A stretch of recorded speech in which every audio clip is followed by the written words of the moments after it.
কি গো, তুমি এভাবে খাওয়া বন্ধ করে দিয়ে চুপচাপ বসে আছো যে কেন?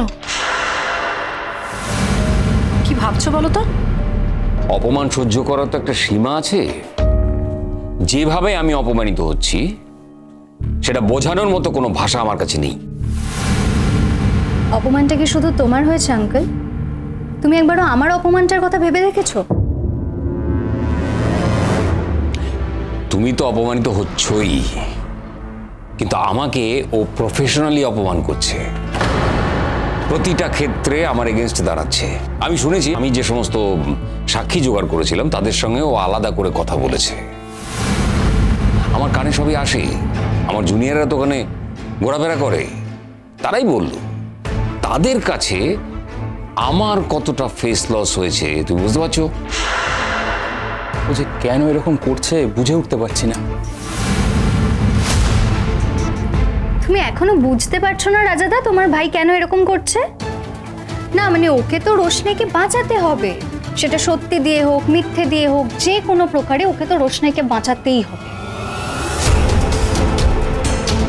কখনো ভাবিনি বাচ্চা এরকম করবে, নিজের বাবার বিরুদ্ধে কথা বলবে। সত্যি ভাবতে পারিনি যে বাদশা এরকম হয়ে যাবে। অবশ্য তার জন্য এই বাড়িতে ইন্ধন দেওয়ার লোকেরও তো অভাব নেই না। জাহ্নবী, ইন্ধনটা কে দেয়? তুমি যে এত বড় কথাটা বললে, তাহলে তার নামটাও বলো। আচ্ছা গুরুজি, আমার জাস্ট একটাই প্রশ্ন আছে। আপনি সুরঙ্গমা মুখার্জির কথাগুলো রেকর্ড করলেন কি করে? পুরোটাই ওই নীলাব্জবাবুর প্ল্যান। উনি হেল্প করেছেন, মিটিংটা সেট আপ করে দিয়েছেন। ওনার কথাতেই আমি চুল তারপরে গোঁফ কেটে অঞ্জন প্রসাদ সেজেছি। আর সুরঙ্গমাও খুব ডিস্টার্ব ছিল, তাই ও বুঝতেই পারেনি যে আমি আসলে রঞ্জন প্রসাদ নই। আর সেটা ভেবেই সব কথাগুলো আমার কাছে বলে দিয়েছে। এরা খুব খারাপ মানুষ বাবা, এদের এদের এদের এই পৃথিবীতে থাকাই উচিত না, কিন্তু তারপরেও দেখবে এরাই এই পৃথিবীতে বেঁচে থাকবে, এরাই রাজ্যপাট সবটা সামলাবে, আর ভালো মানুষরা তারাই পৃথিবী ছেড়ে চলে যাবে। যেমন আমার মা চলে গেছে। বাবা আমার না তোমাকে নিয়ে খুব ভয় করে জানো তো। আমি চাই না তুমি আমাকে ছেড়ে চলে যাও। বাবা কেউ যদি আমার না থাকে তাহলে এই এত বড় পৃথিবীতে আমি কি করে একা একা থাকবো বলো? কে বলেছে থাকবে? না, আমি হয়তো থাকবো না, কিন্তু আমি চলে যাবার পর তোমার পাশে দাঁড়াবার, তোমাকে সাহায্য করার যে লোক আছে, এই বিশ্বাস নিয়ে আমি পৃথিবী থেকে চলে যেতে চাই। বাবা তুমি না যে কোনো মানুষের ওপর ভরসা করো না, বিশেষ করে কোনো বিবাহিত পুরুষের ওপর। কারণ সে আমার খেয়াল রাখতে চাইলেও, সে আমার দায়িত্ব নিতে চাইলেও আমি কিন্তু আমার দায়িত্ব তাকে দিতে নাও রাজি হতে পারি। আরণ্যক ছাড়া এই পৃথিবীতে তোমার আপনজন আর কেউ নেই, আর এইটা সবসময় মনে রাখবে। আমি ওকে সম্পূর্ণ বিশ্বাস আর ভরসা করি। বাবা প্লিজ প্লিজ বাবা। মৌসুমী ছেড়ে দাও। কেন ছেড়ে দেবো বলো তো? তুমি দেখতে পাচ্ছ না রোশনাই বেঁচে আছে দেখে জাহ্নবী রাজা কতটা দুঃখ পাচ্ছে? তুমি তো জানোই মৌসুমী যে এরা কোনোদিনও বদলাবে না। ছাড়ো না বৌদি, ওদের কথায় কেন কান দিচ্ছ? তুমি নিজের কাজ করো, ওরা আমাদেরই বলেছে। না ছোট, ওরা যখন এত কথা বলছে তখন সোজাসুজি বলুক। বল রাজা। এমনি বলছি না, বাধ্য হয়েই বলছি। তোমরা যে ইন্ধন দাও এ ব্যাপারে তোমাদের কি কোনো সন্দেহ আছে? আর ছোটকে তো কিছু বলারই নেই। ছোট, চিরটা কাল তো তুমি আমাদের খেলে আমাদের পড়লে, তোমার মেজদা সকলকে দেখেছে, চিরজীবন সকলকে দেখে রেখেছে, আর তারই এগেনস্টে তার ছেলেকে উস্কাচ্ছ। আমরা কি তোর ছেলের সঙ্গে আলাদাভাবে কোনো কথা বলি? তাহলে এই কথাটা কেন বলছিস যে আমরা ইন্ধন দিয়ে ওর ক্ষতি করার চেষ্টা করছি? আরে তোর ছেলে তো বাচ্চা ছেলে নয়, ও যা করবে নিজের বুদ্ধিতে করবে, অন্য কারোর বুদ্ধিতে কিছু করবে না। বললাম তো মৌসুমি চুপ করো, যে সব কথায় কথা বলতে হবে এমন তো কোনো মানে নেই। চুপ করো প্লিজ, চুপ করো সবাই। আমি কারো কোনো রকম এক্সপ্লেনেশন শুনতে চাই না। না মেজদা, সেটা বললে তো চলবে না। তুমি যখন তখন চিৎকার করে আমাদের অপমান করবে, আমাদের নিয়ে যা ইচ্ছে তাই বলবে, আর এক্সপ্লেনেশন চাইতে গেলে তুমি দেবে না, এটা তো কোনো কাজের কথা নয়। আমরা কথাগুলো বলছি বলে তোমাদের খুবই খারাপ লাগছে, সেটা আমি বুঝতে পারছি, কিন্তু তোমাদের খারাপ লাগছে বলেই তো সত্যিটা মিথ্যে হয়ে যাবে না। না, তোমরা তো সেটা অস্বীকার করতে পারবে না। আমাদের একটা সম্পর্ক আছে, জানেন তো, একটা বন্ধন আছে।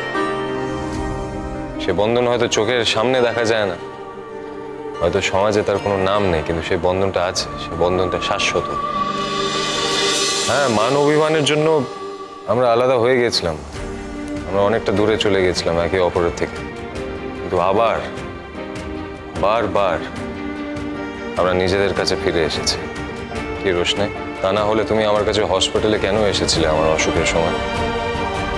তুমি আমার নামে মন্দিরে পুজো দিতে কেন গিয়েছিলে? আমার মাথায় পুজোর ফুল কেন ছুঁয়েছিলে? তুমি নার্স সেজে আমার দেখাশোনা কেন করেছে? কৃতজ্ঞতা, হ্যাঁ কৃতজ্ঞতা, কারণ আপনি আমাকে অনেক দয়া করেছেন, অনেক। না, আমার মনে হয় না এটা কৃতজ্ঞতা। এটা আমার বিশ্বাস যে তুমি আমাকে খুব ভালোবাসো, আর আমিও তোমাকে খুব ভালোবাসি রোশনাই। গুরুজি, আপনার সামনে আমার ভালোবাসার কথাটা আমি বলতে পারলাম বলে আমি সারা জীবন আপনার কাছে কৃতজ্ঞ হয়ে থাকবো। Thank you. স্বীকার না করলেও আমি খুব ভালো করে জানি যে ও আমাকে খুব ভালোবাসে। আমরা পরস্পরকে ভালোবাসি গুরুজি, আর ঈশ্বর আমাদের বন্ধন তৈরি করেছে, আর এই বন্ধন কাটানোর সাধ্য কারণ নেই। অনেক বেলা হয়ে গেছে, আপনাকে বাড়ি যেতে হবে। রোশনাই, তুমি আমাকে যতই তাড়িয়ে দেওয়ার চেষ্টা করো না কেন, আমি ঠিক তোমার কাছে ফিরে আসবো। যতই তুমি আমাকে অবহেলা করো, আমাকে কিন্তু তুমি অস্বীকার করতে পারবে না। এনিওয়েজ গুরুজি, আমি তাহলে এলাম, আর আমাকে প্লিজ আশীর্বাদ করবেন আমার শেষ দিন পর্যন্ত, যাতে আপনার কথা আমি রাখতে পারি। আমার অনেক আশীর্বাদ রইল তোমার উপর, আর আমি জানি যে আমি যোগ্য লোকের ওপরেই দায়িত্বটা দিয়েছি। এলাম গুরুজি। চাটা খেলেন না?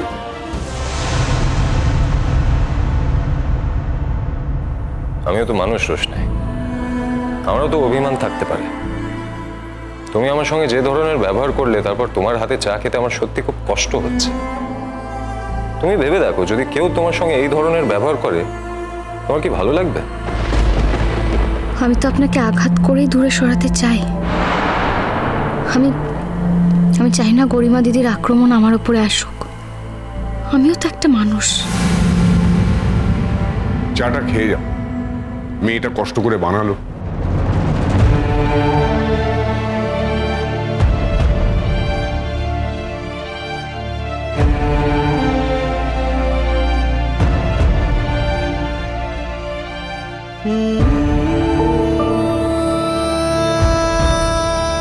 আপনি কিছু খাবেন? No, thank you.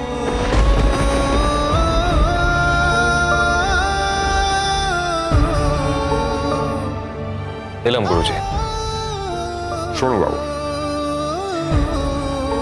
ও তোমাকে দুঃখ দিল বলে তুমি দুঃখ পেলে, কিন্তু ওর থেকে অনেক বেশি দুঃখ ও পেয়েছে। এটা তোর মুখোশ, ওর আসল মুখটা তো তুমি চেনো, একমাত্র তুমিই চেনো। বলছি বাবা, ওকে মাফ করে দিও। এসো।